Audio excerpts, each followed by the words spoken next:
Good morning, everyone, and thanks for that, Anisha. Uh, the last quarter or the Q3 of this financial year, or again, can't say this, we moved on to the next one, FY22. We returned back to profitability, and there were a number of things that played into that happening. First and foremost, as you rightly pointed out, physical stores, and obviously that's a huge part of our business, and the fact that the economy opened up, the country opened up, people started coming back to stores, obviously helped, and that was a big part of it.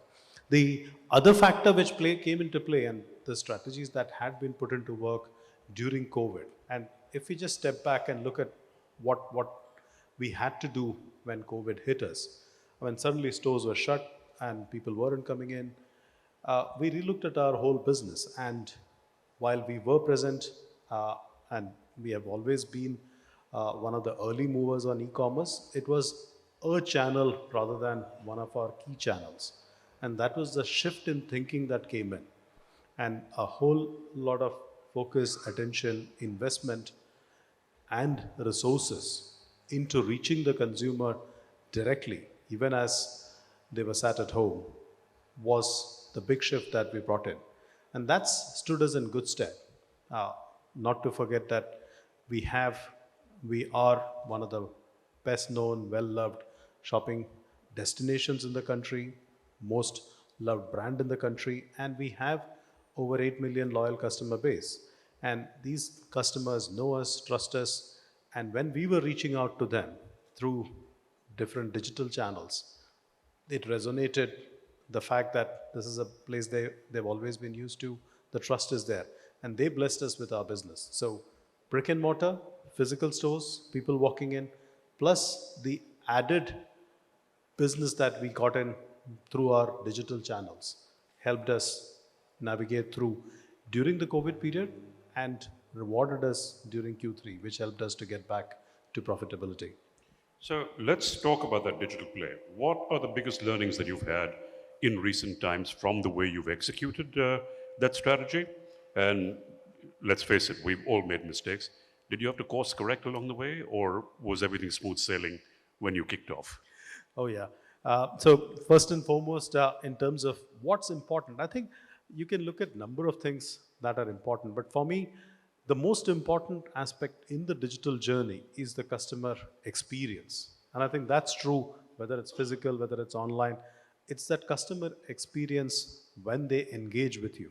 So whether it's on the shopperstop.com app, right from as simple as the load time, which I think is almost so basic that you don't think about it. But that's very, very important. And then the whole journey once they get onto the app and the user interface that they have, the movement from one page to the other, the search engine, how easily they are able to look at, and linking that to being personal. I mean, if I'm shopping, I want to be seeing what I'm interested in. I don't want to just see a generic list. Now, a lot of technology needs to go at the back end using AI to be able to get that. The benefit we would have is the fact that we have years of data of customers who have been shopping with us, our first citizen loyal customers, and being able to use that data to show them when they are on the app in terms of what they would like to see, and equally that whole journey right through to checkout. And once you get to checkout, again, this is where we have an advantage being a true omni-channel player. And the reason I say we are a true omni-channel player, because we have 88 department stores, we have over 150 beauty doors that we operate, and all of our physical stock in these stores across the country, over 45 cities that we are present in. The stock from every single store is listed and shown on shopperstop.com. So we are then able to reach the customer much faster and much more efficiently because we are shipping from store. When today, if I look at it, 80% of our orders on shopperstop.com get delivered from physical stores, from the stores closest to the customer. That obviously helps to reach faster and also to be much cheaper.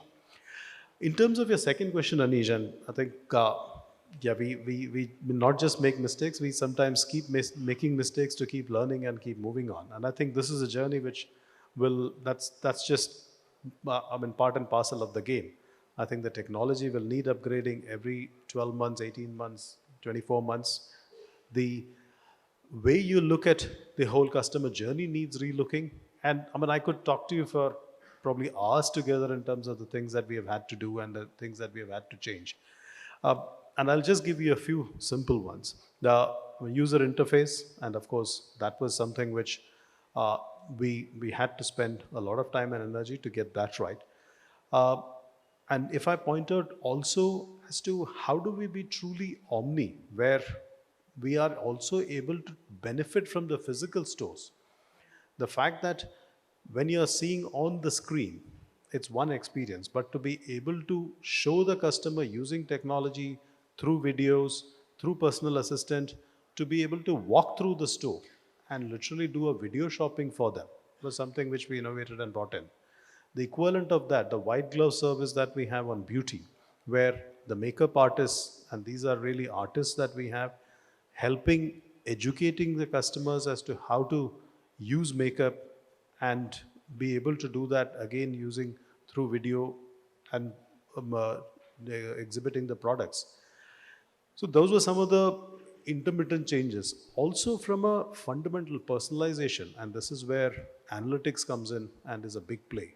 And in term using, I think all retail, there's a ton of data. I think the challenge and opportunity for retailers is to be able to use that data well to reach the customers in a personalized and hyper personalized manner. Wherein, going back to what I said earlier, I'm able to reach my customer, Mr. X, with exactly what Mr. X interests are and what they are currently looking for, which would be able to do based on where what they have been looking for across the various digital channels and based on what they have bought from us. So what we did do was invest into a data lake using and created our own proprietary data lake, which we are now able to use to create personas of our customers and using these personas to then create propensity models through which we are able to reach customers. So that's the second thing. And the third thing, if I were to talk about what we had to change, and I talked about omnichannel and the fact that we ship from stores. Now it's easier said than done. We have large stores. We have over 100,000 SKUs at any point in time in most of our stores. We had to relook at the layout of our stores to create space for people to pick product, pack product, and ship out. And again, just the physical change which we had to do and linking the technology into each of our stores so that the true omni part, where every single unit on a real-time basis connected to shopperstop.com works efficiently. You know, Venu, that's interesting because one of the disconnects that you've had between physical and the digital space when brands have tried it is the physical is the physical, the digital is the digital. There are two different teams. And a couple of weeks ago, we were in Delhi at another images conference, and we actually had a speaker say that she bought something online, tried to return it to a store, and the store clerk said, "Not my problem. You bought it online, go back to online." You seem to have closed that gap between the physical and the digital in that omni-channel journey. How did you guys do it? Is there still more headroom for improvement? Is there more growth on one side or the other? How do you see shoppers bridging that divide? I think again a fantastic question, and it is the softer aspect which needs to be tackled at the same time as technology and everything else. It's changing mindsets and linking the two. And one of the things which we did was to actually merge the when we had a separate e-commerce team for buying, for marketing, for everything.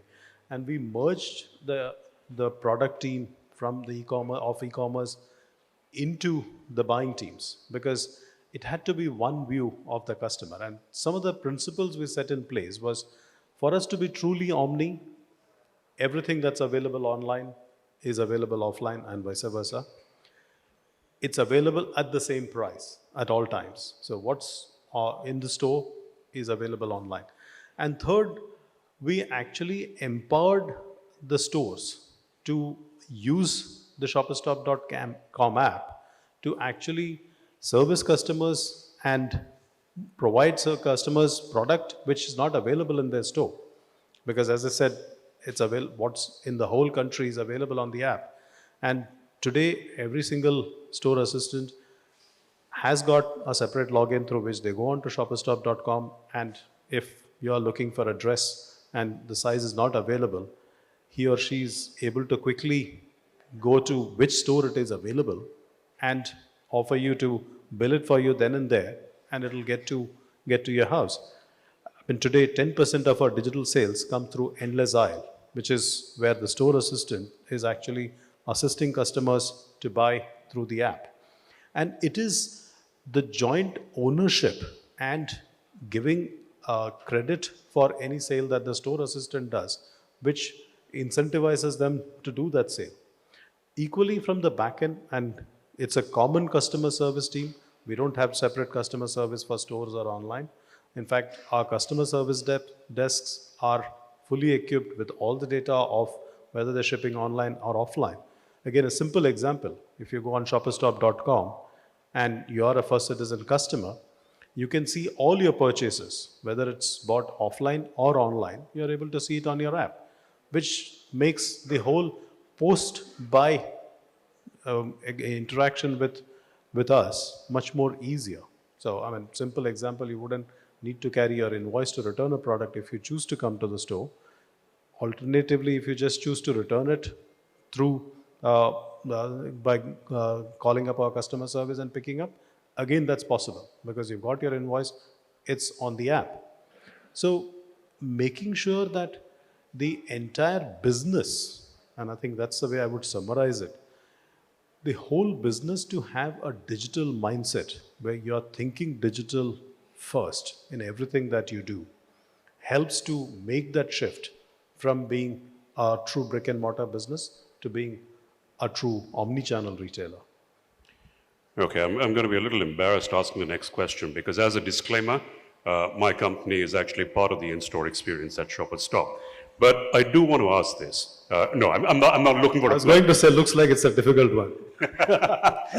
No, you talked about that experience that you built in the digital space, how you've customized, how you've brought it to the level where you know what the customer is looking for almost before the customer is looking for using AI. Now they're coming back into stores. How are you going to bring that how are you going to up that in-store experience now to match what the person has been experiencing for 2 years digitally? Now they're walking back into the store and say, but hang on, I get better service on the app than I do when I walk in. How do you up the game in-store now? How do you increase that experience, that fulfillment there as well? I think as one of the things which the COVID has done is personalization. And today, each of us has got used to being treated a much more at an individual level than as a group. For us, as customers walk into store, the one service which we are dialing up on is our personal shopper service. And this is a service available across each of our stores where the personal shopper is available to not just show you around, but also to suggest in terms of the latest trends, what would work well for you, and be of help to you. I mean, today 16% of our sales come through the personal shopper service. And this is something which we are dialing up in our stores to be able to offer that same level of experience. Even as we do that, digital experiences in store. And I think this is something which is still a journey. And there are a number of innovations that have come in on store. It is about how much of it you are able to bring in without disrupting the journey. And that's really where we're looking for. I mean, for example, today we have the Snap Find Buy on the app where you could look at the barcode of a garment, take a when either scan the barcode or take a picture of the garment itself and look at what else is available on the on shopperstop.com. Similarly, in the space of beauty, and this is where we are looking at digital interventions where skin analyzers, which would tell you the type of skin and then suggest what you could do. And the combination of technology with human, and I think that's where the true benefit would come in, where even when you are in the store, there is an experience that you have in the physical space combined with what is available through the app or the digital interfaces in the store is what would make that difference. So I'm going to ask you this because this is something that we argue with clients all the time. What is acceptable in the digital space, the app knowing who I am, uh, providing me with suggestions on what else I might like to buy, whether it's Amazon, other people who bought this, also bought this, or on ShopperStop recommending what I might want to go buy next. In the physical space, is that going to be intrusive? Because when I walk in and suddenly 15 people behind the counter know who I am, what I bought the last 3 times, and what I'm going to expect to buy now, are we in danger of crossing a line where we move from customization and personalization to intrusion? Uh, I think the disclaimers always come in that the data being shared is used for servicing back to you. At the same time, it is about having that boundary. You don't, I mean, effectively, it is using the data to help sharpen what a customer is looking for. And at the same time, using it only for the customer only and not for anyone else. So if it is what you bought, and as long as I'm using that data to serve you better, it's still within the contract that you would have with me in terms of what data you have shared with me.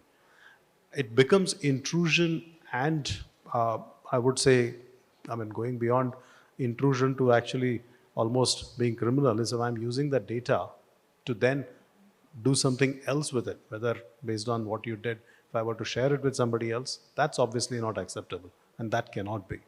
But it's an interesting point you make. I mean, today facial technology is available. I mean, facial recognition technology is available. And it is about how far do we go in terms of using that to say, Anish is a first citizen customer. Uh, and based on that, how much of information can be used to then serve you better. Now, as long as it's done without storing data, that's fine. I think, as you said early on, that's one of those things that you, by trial and error, you're going to find the right balance. And you have to keep moving, keep innovating, and keep upgrading. So, in that innovation, in that upgradation that we're talking about, Venu, what's the next 5 years look like for department stores? Things have changed over the last 2. Customer expectations have increased rather than gone backwards. What do we expect from physical stores in general? What do we expect from shoppers? What are we going to be by the end of this decade? I think the future of retail is omni. It's neither online nor offline. It is a merging. As Atul said in the previous presentation, it's just across every single space how we are able to serve the customers, reach the customers, and at the same time allow the customers to engage with us. It's no more 11 to 9 shop. It's a 24/7 shop, 365 days. And that will get even more acute as we go forward. And the ability to reach customers in a personal way, which we already talked about, and I think that will get sharper. Stores will be about experience, and it's about what else can you offer that's not already on the app. The whole scrolling is something which is already there, but the physical experience, the pleasure, the instant gratification will remain. How can you make it better? Uh, we've got 4 big categories that we cater to: apparel, beauty, home, and non-apparel, as we call it, which is watches, glasses, and so on and so forth. Now, in each of these, how can we offer experiences in the store which you would not get? And that's something which will get amplified as we go forward. I mean, even as we speak, we see in the space of beauty, uh, we already talked about the whole makeup, makeover, and the experience that you offer. The use of digital to be able to analyze, but then also use that information to then offer assistance in terms of these are the three products which would help you to improve your skin. So that becomes another tool that could be used. And eventually, the use of data to also be able to make it seamless in terms of the whole uh, post-purchase interaction. I think where effectively you would literally pick up what you want and walk out. And I think that's where you will get to. Venu, thank you. I know I've gone a couple of minutes over your hard stop, but thank you very much for taking the time, for sharing your experience, and hopefully in the audience, all those brands who are thinking that it's only about the digital space are going to understand that they do need to cater to their customers no matter where they are. And for everyone in the audience, they can shop with us in our stores, which you always known, but also on shopperstop.com. Thank you very much. Thank you Thanks a lot. very much, Venu.